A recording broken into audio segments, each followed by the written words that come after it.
Good morning, everybody. Back out onto the field. We are exactly 1 week out from plow day. The original plan was to get out here and finish tidying everything up last week. Then I bought a rock crusher and all that. Went out the window, but thought I heard somebody coming. Anyhow, so Kyle Christ has his 4-bottom Minneapolis-Moline plow. I believe it's a 416 from looking at it. And this thing did a really good job last Saturday, but it has a couple of issues yet. There's some fine-tuning that really needs to be done to get it matched behind his D4. And, you know, we had discussed this last week, and, you know, at plow day, it's pretty hard to get much done as far as adjustments, tuning, or even assessing machines. And like Kyle said, he would have liked to have done a hitch adjustment then because, well, it's set up for, I believe, a different tractor. And what he had happening was when he'd hook his D4 to this hitch was still set up to angle off to the right, but then of course he had to angle the drawbar of his D4 off to the right, so it ended up we had kind of a pointed pull point, kind of an arched pull point instead of direct draft in line.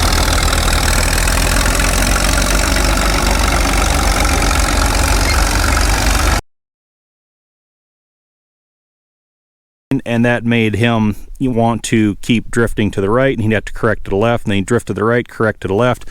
And yeah, it would have been nice to get that straightened out, but you know, like he mentioned, with everybody going around and around in circles, all this activity, you hate to stop the line up, you hate to pull out of the line and then start taking things apart to put it back together.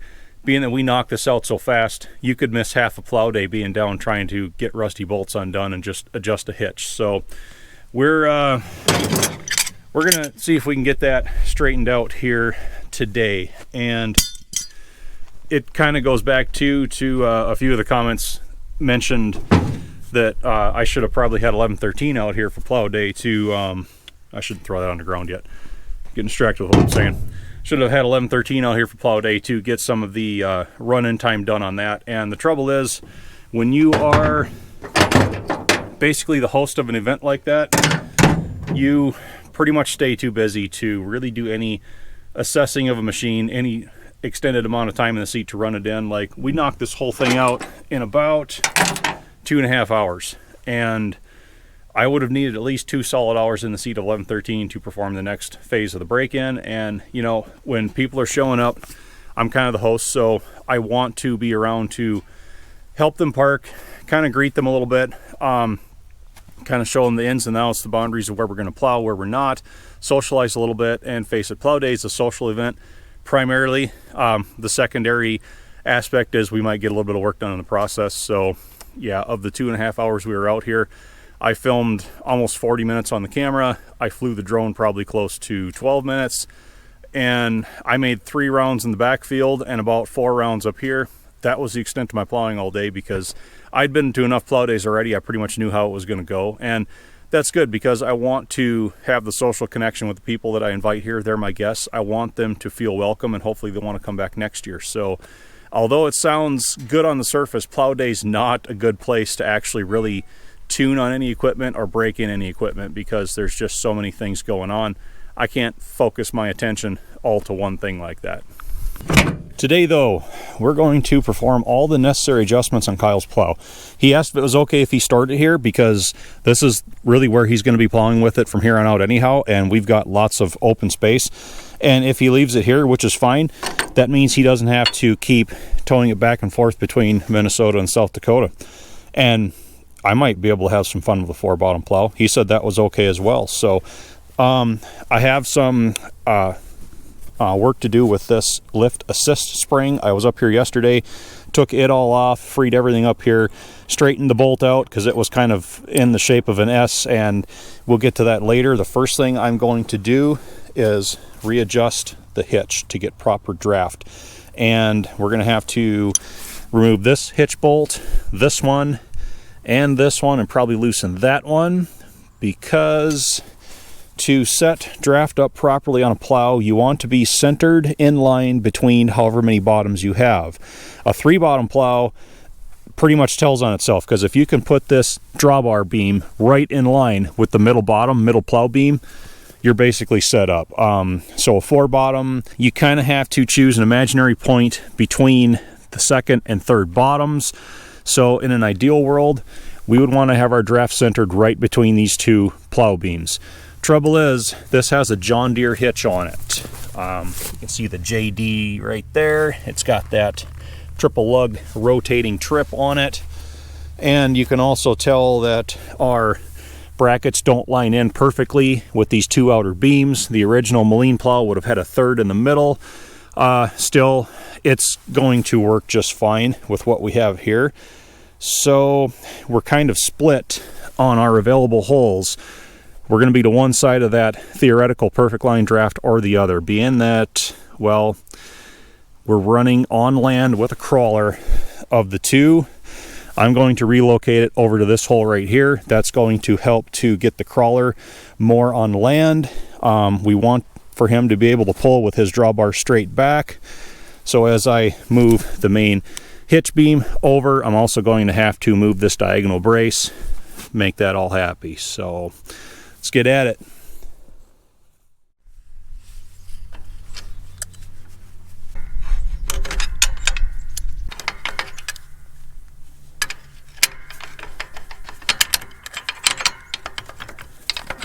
There we are.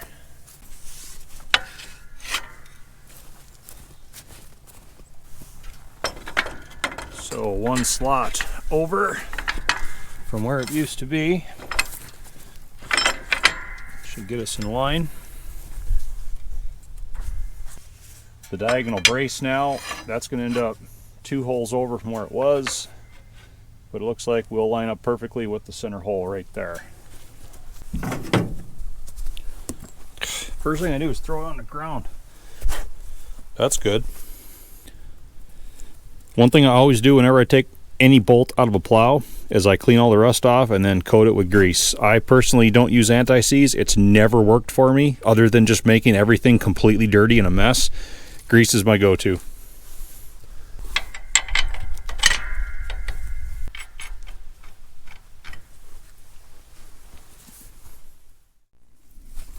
So we've got all of the hitch bolts tight. That's good to try.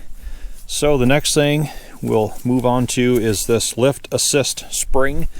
And it goes, let's see if I can get you guys positioned all right. It goes in here, so hooks to this lever here. We'll come over here with it. There we are. And you see we've got this plug in the front. I had that out, and what it is, it's threaded on the inside to fit the coils of the spring, and it tapers down smaller in diameter. It's about like where my finger is right here. It's about that long. And the best way to get these out is to just clamp the spring in a vise and then put a wrench on the square drive on the end of it and start turning counterclockwise. Now what that does is it makes the spring coils actually want to cinch in around it and hold it in. That's how they keep it from backing out. So what you got to do is get a lot of counterclockwise tension on it and start basically spinning the spring, and then take a hammer and a punch and hit the end of that coil. And what that does is it just kind of flexes the spring out just enough where it jumps and actually turns on it. 4 or 5 times of that, you get those out. So I was able to get that out of the spring, cleaned it out, chased the threads. I had to straighten the bolt that goes in the end of it because it had about 3 different bends. It's not perfect, but it'll work. Grease that up. Now we reinstall the bolt through the bracket. It will thread into the plug that's in the end of the spring. And this one just starts by hand. You don't have a lot of extra room, but I noticed it wasn't very tight to begin with. The bolt was maybe halfway into the plug that was in the end of the spring. So Kyle had a couple of issues with the land wheel over here that operates the lift clutch skidding across the ground when he'd go to lift it, and then of course the bottoms would stay in longer than you want them to, and it would eventually get enough traction to manipulate the clutch, lift the plow. So assist springs that are too slack can cause that. And another thing too, there's supposed to be some lugs in this wheel. All right, he talked about making some new ones, but I think what I'm going to do today It's about a 7/16 diameter hole. So I threw a bunch of 7/16 bolts and nuts in. We'll find that one. We're just going to throw those in that wheel just to leave like a stud sticking out in a few different places. So between getting proper tension on that spring and getting studs in that wheel, I'm thinking that's probably going to cure our lifting problem.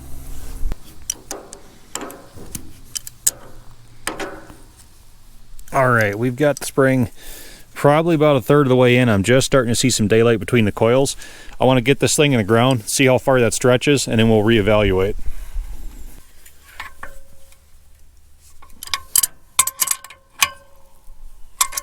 All right, wheel studs are all in place.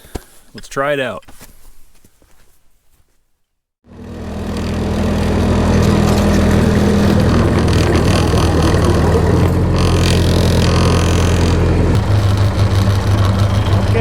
Assessment time. I like the stretch on this spring. I'm not going to change that at all. That stretches into where this lever falls into that groove, keeps the tail wheel straight. We've got a good dead furrow depth on this side. We're cutting pretty light on that first one, but that's because I'm following another dead furrow that's very shallow. So tension on this lift assist is good. I just need to get this cutting full depth all the way across, which we might have to make some more adjustments to set it to the lower drawbar on that D2 anyway, over what it was doing behind the D4. I gotta get some distance on this, and I'll bring you back.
So second gear pull kind of up this hill was pretty much all that D2 really wanted to do. I don't know that it would make it in third.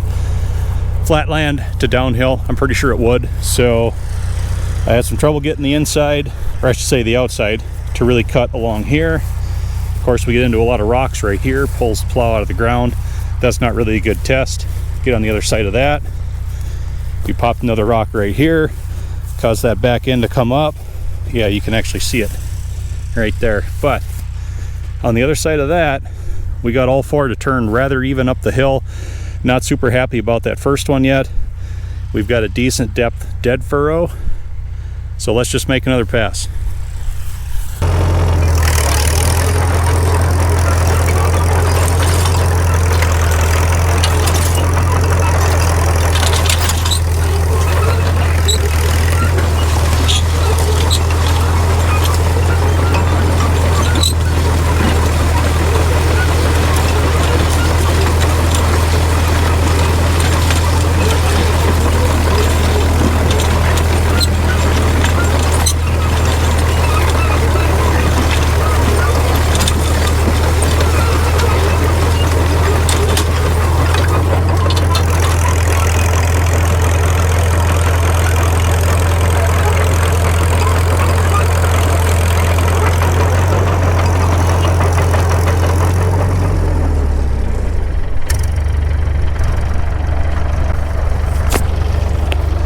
Okay, I like that second pass a lot better now that we're following the dead furrow from the same plow.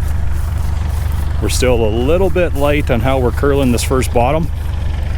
I don't really like when they stand up like that. But we finally modulate out onto this this upper part. It's mostly flat. We get rid of the undulating whoops.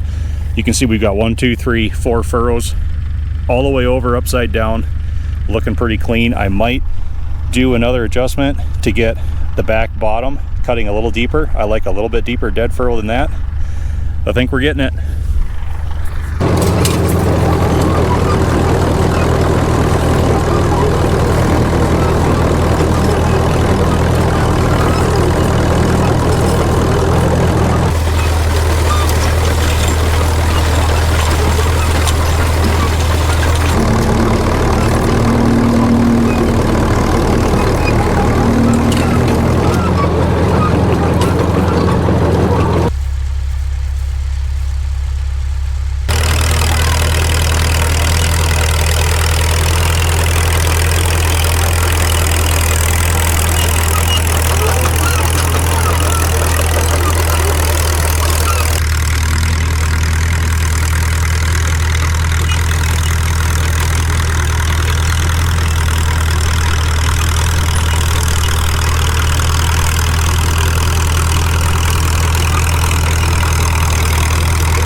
Well, we've got Mr. Kyle's plow drafting pretty good for a John Deere hitch on a Moline plow, and I'm kind of between adjustment points where I'd really like it to be. It's really not too bad. So we're set up now to where he can keep a straight pinned drawbar like I have right now, and with his D4 being just a little bit narrower than this wide D2, he should be able to keep the outside of his tracks to the top edge of the dead furrow, and the plow's going to be right where he wants it, and it's not going to be continually drifting him to the right and he having to correct back to the left over and over again like it was on Saturday. And I'll tell you what, in second gear, this 4-bottom 16 plow was all that D2 cared to do up that hill. I don't think it would have hung third, but that was fun. So thanks for watching, everybody. I'm going to drop this plow because we're done turning the field. I think I'm going to hook onto a disc and start making some circles with that. So thanks for watching. Hope to see you back again.